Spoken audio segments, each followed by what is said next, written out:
they could stop this war by basically stopping the sale of Russian oil abroad. If Russia couldn't sell its oil abroad, they wouldn't have that money, which is hundreds of billions of dollars, and Putin wouldn't be able to then spend all this money on soldiers and ammunition and so on. And so one of my big projects here at the Munich Security Conference has been to pitch a very simple idea, which is for the West, for the Europeans, the British, and so on, to impose sanctions on 8 oil refineries that buy all the Russian oil. 2 of those refineries are in China, 4 of them are in India, and 2 of them are in Turkey. And if those sanctions were imposed on those oil refineries, to say that, and I would put it more as ultimatums on those oil refineries, to say, you've got to stop buying Russian oil, otherwise you can't do business with us. I think that they would stop buying Russian oil. If they stopped buying Russian oil, Putin would have to lower the price of his oil to pirate buyers at $10 a barrel. And I think in 6 months' time, he would just be unable economically to carry on with the war because he just wouldn't have the money. That's an interesting idea. And also, however, President Trump has just announced only sanctions against Rosneft and Lukoil. But do you see this wouldn't be enough to change the game? Not Rosneft and Lukoil, but if the United States or European Union went after the buyers of the oil, that would change the game. And Putin is more afraid of that than anything else. That's the simple answer. He understands that's his sort of Achilles heel. That's where he completely falls apart. President Zelensky recently said, quote, "I'm younger than Vladimir Putin. That's why I have more cards, more leverage." What is your assessment and reaction to this?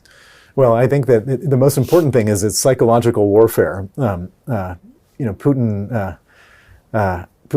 There's one thing that Putin can't stand more than anything, which is disrespect. Because if one person disrespects him, then other people can disrespect him, and so this is the ultimate disrespect. Calling him an old man, calling him weak. And I think that has very it's a powerful tool, and he should not just military war, but psychological war is important.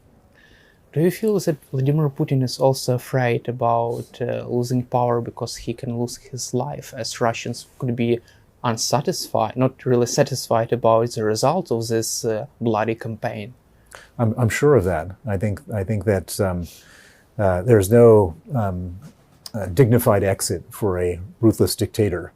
The only exit is either assassination or imprisonment, and he understands that, and so he's desperately holding on to power and desperately using whatever tools, including war, to hold on to power.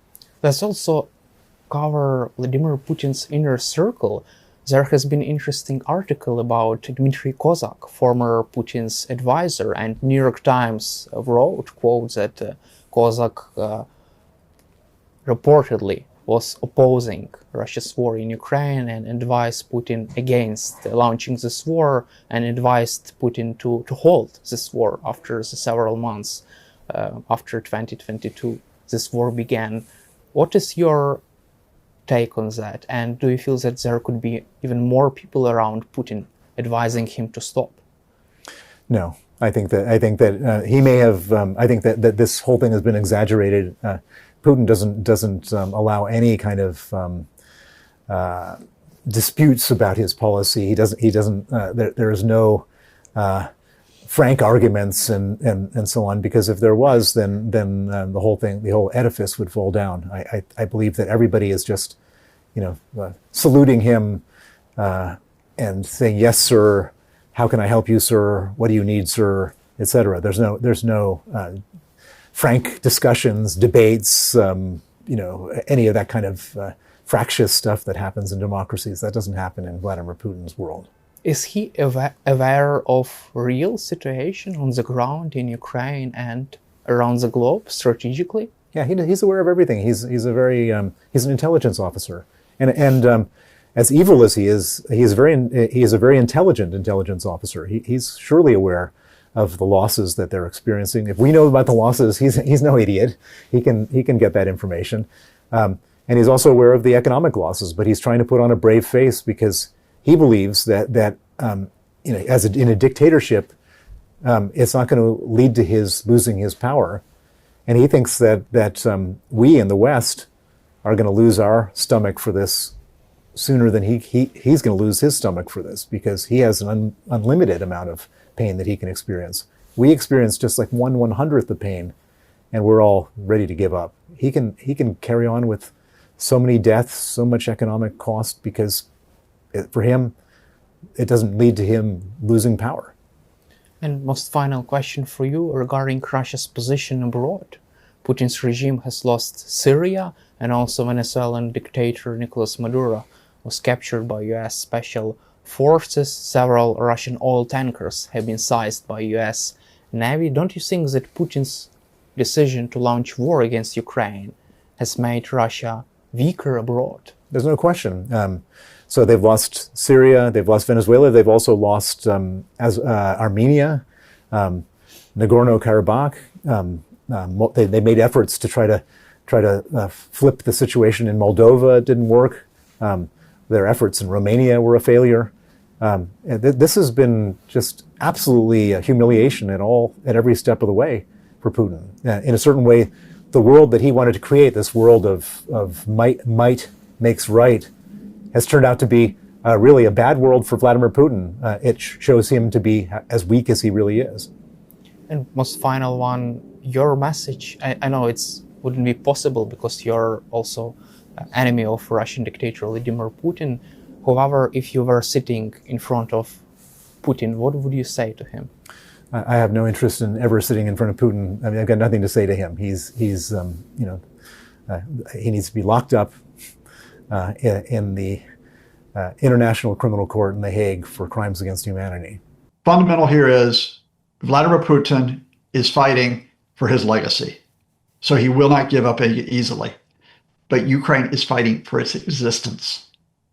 So however long we're talking about Russian attacks continuing through 2026, Ukrainian resistance is likely to continue.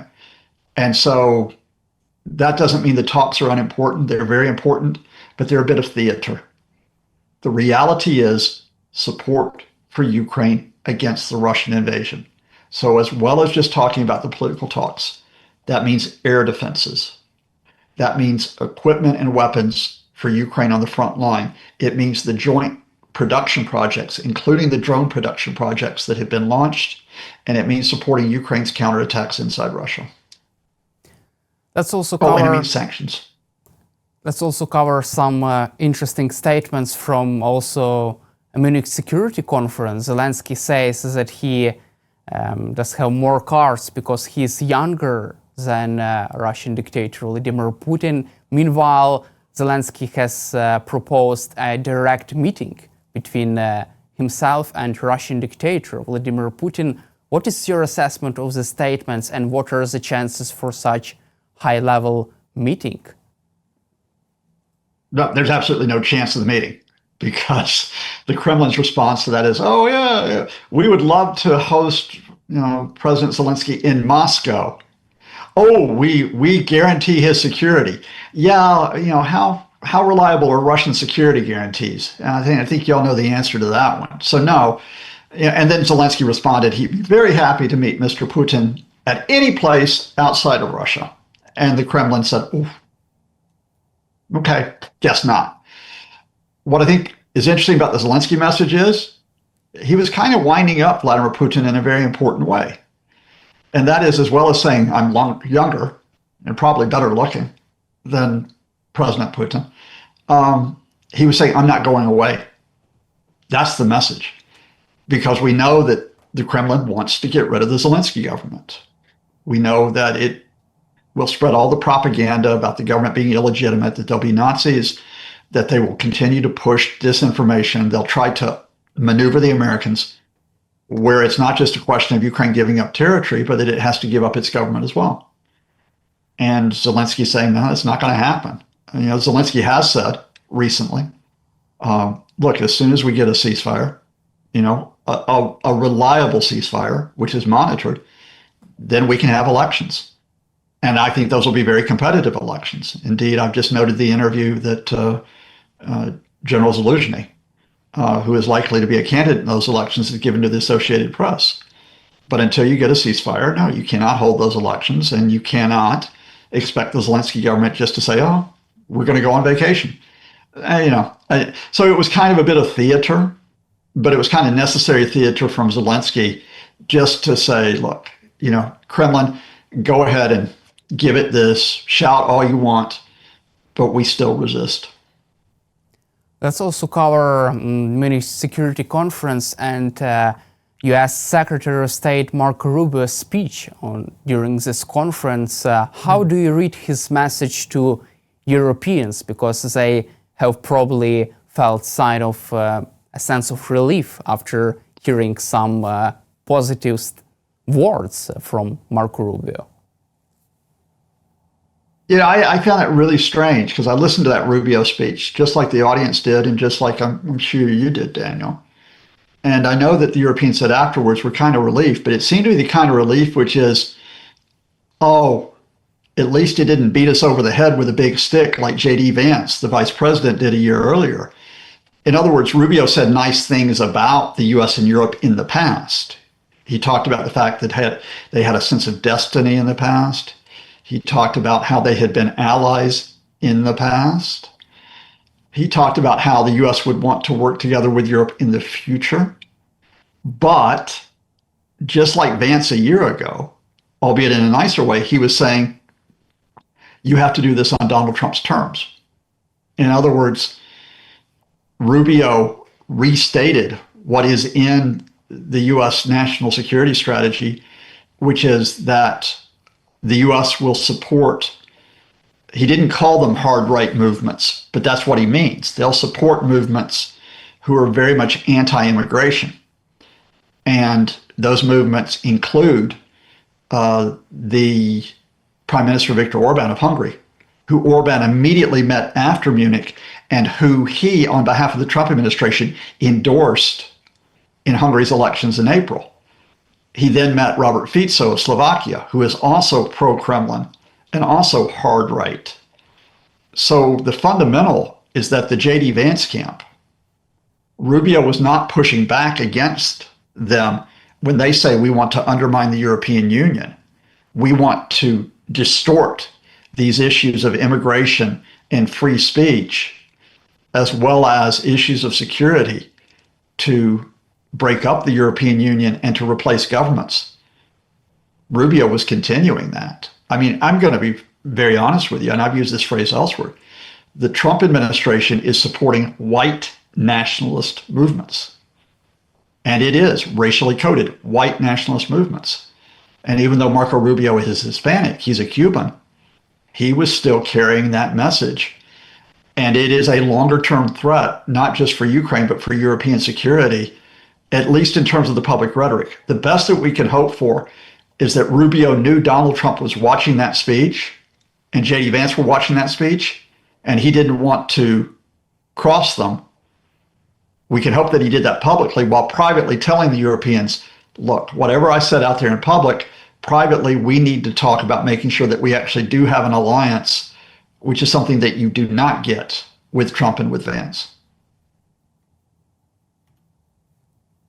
Another interesting debate is going on in Europe, especially after Munich conference. It's about its own European nuclear deterrent. And we heard a lot from European leaders these days that they are citing doubts about long-term U.S. reliability and interesting case with Poland, because its president Karol Nawrocki has announced plans to begin a new development. He did not provide any specific details, so I cannot go further, but it's also interesting to hear your opinion how Moscow actually would react to a European-owned nuclear deterrent and how might it shift Europe's security balance. When you find out what President Nawrocki said, I'd like to hear that. Because remember, this is a person who campaigned for the Polish presidency as a Trumpist. He not like I am an out and out Polish version of Donald Trump, but very much working with the type of Trump's messages on immigration, on domestic matters, and indeed skepticism over Ukraine. Now, here we are a few months later, and he is talking about European cooperation, including Ukraine. That's a pretty big shift. And it is part of a wider European shift where Donald Trump has, in a horrible way, helped out. If you cannot rely on the Americans, if you cannot rely on them politically, if you cannot rely on them militarily, if you cannot rely on them economically, you have to become self-sufficient, or at least able to work with other partners. So that includes this 800 billion euro program for defense production and investment, but it also includes, and I didn't think I would see this in my lifetime, discussion of European nuclear capability. The idea is that even if France had the nuclear weapon, which it does, that it would not be completely independent in the way that it used the nuclear weapon. It would coordinate with the United States. The United Kingdom, with its nuclear weapon, coordinate with the United States. Now what we have are France and Germany, albeit there'll be very tough negotiations, but they're talking about how should this European nuclear capability be supervised, be handled, possibly without the United States. And then we see other countries who support that call, like Poland. I don't think we're at the point where we're talking about a European military, the vaunted European Defense Force. What I think we're looking at is, are we going to see a very different NATO? Are we going to see a very different NATO in which, while there may still be an American presence through its military, that far more of the command and oversight structures are in the hands of the Europeans? Look, you have to safeguard yourself from Donald Trump and hope that you can get back to normal if he and J.D. Vance are out of power by January 2029. But until that happens, whether it's nuclear weapons, whether it's conventional weapons, whether it's intelligence sharing, whether it's cybersecurity, you've got to make sure that you have your own capabilities and you don't have to rely on Washington. Another topic which you already pointed out is about statements from General Zaluzhnyi. Indeed, he commented in different topics, and one is widely discussed is, of course, 2023 counteroffensive. He said that it was criticized, and General Valery Zaluzhnyi says his NATO-backed plan failed because Ukraine's leadership did not commit enough resources for this counteroffensive, and the strategy was to mass forces in a single force to retake Zaporizhia, the region which hosts Zaporizhia nuclear power plant, and to push south to the Sea of Azov to cut Russia's land bridge to Crimea. Indeed, instead, forces spread out and weakening their impact during this counteroffensive. And of course, Western defense officials also confirmed this statement.